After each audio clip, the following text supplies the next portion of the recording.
যে তোমার বাপ ঠাকুরদা যখন ব্রিটিশকে মুচলেখা লিখতো, আমাদের বাপ ঠাকুরদারা তখন ব্রিটিশকে তাড়িয়ে দিয়েছিল ভারতবর্ষ থেকে, আমাদেরকে জ্ঞান দিতে এসে না। যদি আজাদি স্লোগান বন্ধ করে দিতে হতো তাহলে তো 1947 সালের পরেই আজাদি স্লোগান থাকতো না। যদি সংস্থান থাকে তবেই আমরা আজাদ, যদি সংস্থান না থাকে ততদিন আমরা আজাদ নই, ততদিন আমরা আজাদ হতে পারবো না, ততদিন আজাদি স্লোগান থাকবে। 12ই আগস্ট সেই গর্বের দিন, স্বাধীনতা শান্তি প্রগতি পতাকায় ছিল। 1936 সালের 12ই আগস্ট যে পতাকা, এই গোটা ভারতবর্ষের ছাত্রছাত্রীরা যে পতাকার ছবি তৈরি করেছিল, সেই পতাকা ছিল স্বাধীনতা শান্তি প্রগতির পতাকা। 1936 থেকে 1970 নিখিল ভারত ছাত্র ফেডারেশন থেকে ক্রমশ লড়াই আন্দোলনের মাধ্যমে ভারত স্বাধীন হলো। স্বাধীনতার পরে প্রত্যাশার বিস্ফোরণ ঘটলো। ভারতের দীর্ঘদিনের পরাধীন মানুষ তারা স্বাধীনতার স্বাদ পেয়ে তারা ভাবলো যে হ্যাঁ, এবার আমি খেতে পড়তে পারবো, আমার বাড়ির ছেলে মেয়েটা লেখাপড়া করতে পারবে, আমার বাড়ির ছেলে মেয়েটা চাকরি বাকরি পাবে। কিন্তু তা যখন পেল না, তখন আবার লড়াইয়ের একটা ধারা তৈরি হলো, আর সেই লড়াইয়ের ধারার মধ্যে দিয়ে স্বাধীনতা শান্তি প্রগতির স্লোগান পরিণত হলো স্বাধীনতা গণতন্ত্র সমাজতন্ত্রের স্লোগানে। আমি ওটার ব্যাখ্যায় যাব না, আকাশ বলেছে। 1970-এর ত্রিবান্দামে SFI student federation of India, ভারতের ছাত্র ফেডারেশন তৈরি হলো। এই যে লম্বা ইতিহাস, এইসব এই যেসব বাঁদরগুলো এখন কলেজে ঘুরে বেড়াচ্ছে, এবিভিপি, একটা সাদা পাজামা পাঞ্জাবি পরে, মাথায় এরকম একটা তিলক কাটে, গলার মধ্যে একটা গেরুয়া রঙের উত্তরীয় পরে, চোখে সানগ্লাস ফানগ্লাস লাগিয়ে, আর গলায় ওরকম ওই কুকুরের চেনের মতন, ওটা তো আগে তৃণমূল গলায় পড়তো, এখন এবিভিপি গলায় পড়ছে, সোনার চেন, ওইসব পরে ঘুরে বেড়াচ্ছে। ওদেরকে কখনো গিয়ে তোরা জিজ্ঞেস করবি, ওরা যদি তোদের জ্ঞান দিতে আসে, তোরা ডেকে বলবি যে তোমার বাপ ঠাকুরদা যখন ব্রিটিশকে মুচলেখা লিখতো, আমাদের বাপ ঠাকুরদারা তখন ব্রিটিশকে তাড়িয়ে দিয়েছিল ভারতবর্ষ থেকে, আমাদেরকে জ্ঞান দিতে এসে না। এই স্পিরিট নিয়ে এসে বাই করবো তো। আরে আজাদির স্লোগান আমরা দেব না তো কে দেবে? যদি আজাদির স্লোগান বন্ধ করে দিতে হতো তাহলে তো 1947 সালের পরেই আজাদি স্লোগান থাকতো না, থাকতো। 1947 সালে ভারতবর্ষ স্বাধীন হয়েছে রাজনৈতিকভাবে, অর্থনৈতিকভাবে স্বাধীন হয়েছে। তাহলে যদি অর্থনৈতিকভাবে স্বাধীনই হতো, তাহলে তোর প্রেমিক তোকে ভ্যালেন্টাইন্স ডেতে একটা গোলাপ ফুল গিফট করছে, আর নীতা আম্বানির বড়া মুকেশ আম্বানি তাকে ভ্যালেন্টাইন্স ডেতে একটা এরোপ্লেন গিফট করছে, দুটো পার্থক্য হতো না? হতো? যদি অর্থনৈতিকভাবে ভারতবর্ষ স্বাধীন হতো, যদি সবার একই অর্থনৈতিক অধিকার থাকতো, তাহলে কেউ 6,000 টাকা সেমিস্টার ফি দিয়ে লেখাপড়া করতে পারছিস, আর হাজার হাজার লাখ লাখ ছেলে মেয়ে লেখাপড়া করার কথা ভাবতেই পারছে না, এমনটা হতো? হতো না তো। ভারতের মাটিতে আমরা সেই আজাদি চাই যে আজাদিতে কেন কলেজে আগে পড়তো 5,000 ছাত্রছাত্রী, এখন পড়ে 500 ছাত্রছাত্রী। তাহলে বাকি ছাত্রছাত্রী গেল কোথায়?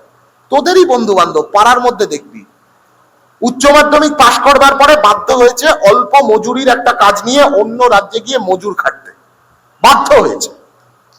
কেন যেতে হলো? কারণ তার সংস্থান নেই লেখাপড়া করবার, তার সংস্থান নেই পরিবারটাকে চালানোর। যদি সংস্থান থাকে তবেই আমরা আজাদ, যদি সংস্থান না থাকে ততদিন আমরা আজাদ নই, ততদিন আমরা আজাদ হতে পারবো না, ততদিন আজাদির স্লোগান থাকবে। শ্রমিক ভট্টাচার্যরা আমরা যত আজাদির কথা বলবো ওদের তত ঘামাচি বেরোবে, তত ওরা মুদির দোকানে লাইন দেবে ডার্মিকুল পাউডার কেনার জন্য, তাতে আমাদের কিছু যায় আসে না। যারা নেতাজিকে গুন্ডা বলে, নেতাজির ভাবনা চিন্তার সঙ্গে আমাদের নানান মিল থাকতে পারে, নানান অমিলও থাকতে পারে, থাকতেই পারে, সবাই সবার মতন করে ভেবেছে সেই সময়।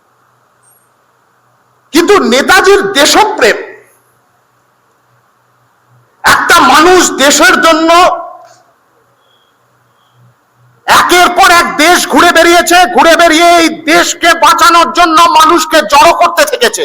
আজাদ হিন্দ বাহিনী, আজাদ হিন্দ বাহিনী এই ভারতের স্বাধীনতার আন্দোলনের প্রথম এরম বাহিনী, যে বাহিনীর ক্যান্টিনে হিন্দু ধর্মের খাবার দাবারও তৈরি হতো, মুসলমান ধর্মের খাবার দাবারও তৈরি হতো, খ্রিস্টান ধর্মের খাবার দাবারও তৈরি হতো, শিখ সম্প্রদায়ের খাবার দাবারও তৈরি হতো একসাথে, এক চুল্লিতে, নন কমিউনাল ক্যান্টিন। প্রথমবার, প্রথম বীর বিপ্লবী, প্রথম সেই স্বপ্নের কমান্ডার, যার বাহিনীর মোটর তিনটে শব্দ ছিল, উর্দু শব্দ। এই গর্ব আমাদের থাকবে না? নেতাজি মানে ভারতবর্ষের স্বাধীনতার আন্দোলনের বাংলার জানকবুল লড়াই। নেতাজি সুভাষ বোস মানে ভারতবর্ষের স্বাধীনতার আন্দোলনের ছাত্র ছাত্রীদের দেশপ্রেমের ঠিকানা। ওরা জাতীয়তাবাদকে সামনে আনার চেষ্টা করছে। আমরা বলছি জাতীয়তাবাদের চেয়েও মহান হলো দেশপ্রেম, দেশের প্রতি ভালোবাসা, দেশের মাটির প্রতি ভালোবাসা। সেই নেতাজিকে ওরা প্রতিদিন অপমান করছে। যে অপমান করছে তার ইতিহাস কি? সে মহারাজ, এই যে অনন্ত মহারাজ, নাম শুনবি? আমরা দেখবি আজকে ওরা বানিয়েছে একটা প্ল্যাকার্ড। ও আসলে কি? অনন্ত মহারাজ না, ও আসলে অনন্ত ঠকবাজ। ঠকবাজি করে কোচবিহারের রাজবাড়ির দখল নিয়েছে। ও কোচবিহারের রাজবাড়িতে খাতা লেখালেখির কাজ করত। ওর সাথে রাজবাড়ির কোনো সম্পর্ক নেই। তৃণমূল করলো কিছুদিন, তারপর বিজেপি। নারায়ণী ব্যাটালিয়নকে দখলে রাখবার জন্য নির্দিষ্ট পরিচিতি সত্তার রাজনীতির কুপ্রভাব গোটা উত্তরবঙ্গ জুড়ে তৈরি করবার জন্য লাগাতার এই ধরনের কাজ করে যাচ্ছে। ছেড়ে দেবো নাকি আমরা? বাংলার মাটিতে দাঁড়িয়ে নেতাজিকে অপমান করলে বাংলার ছাত্র ছাত্রীরা রাস্তার দখল নিয়ে বুঝিয়ে দেবে এই মাটি নেতাজির মাটি, আমরা নেতাজির ছেলে পেলে, আমরা নেতাজির ছেলে মেয়ে, আমরা নেতাজির সন্তান।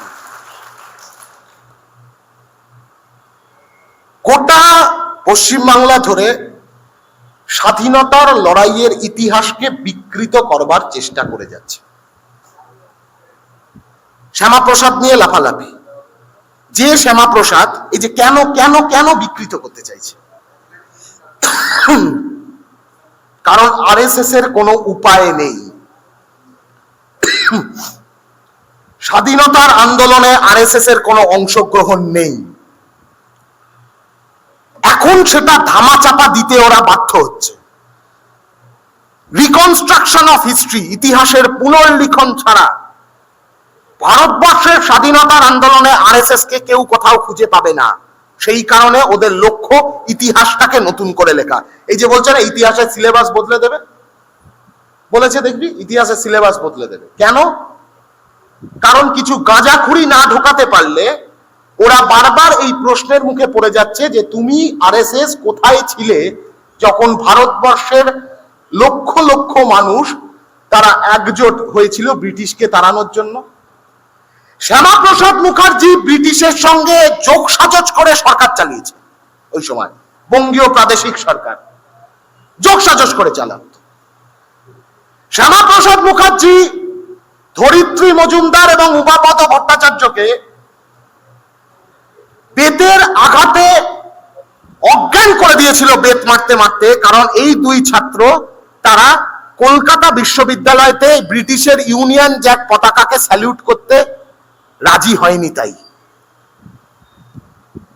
একে নিয়ে এরা লাফাচ্ছে। কাদের নিয়ে লাফাচ্ছে? সাভারকার, যে মুচলেখা দিয়ে আন্দামান সেলুলার জেল থেকে বেরিয়ে এসে মহারাষ্ট্রের একের পর এক অনুশীলন সমিতি, বিপ্লবী সমিতির ঠিকানা গোয়েন্দাদেরকে বলে দিয়েছিল, তাকে নিয়ে লাফাচ্ছে। বাংলার ইতিহাসকে রক্ষা করার লড়াই এই মুহূর্তে আমাদের উপর ন্যস্ত হয়েছে। এটা একটা গুরু দায়িত্ব, এটা একটা সিরিয়াস কাজ। ক্যাম্পাসের ভেতরে ওরা 10টা মিথ্যে বললে আমাদের পাল্টা 20টা সত্যি বলতে হবে, মুখের ওপর দাঁড়িয়ে টরে টাক্কা লড়াই হবে। ছাত্রছাত্রীরা মিথ্যা ইতিহাস পড়তে চায় না, ছাত্রছাত্রীরা ভুল বিজ্ঞান অপবিজ্ঞান পড়তে চায় না।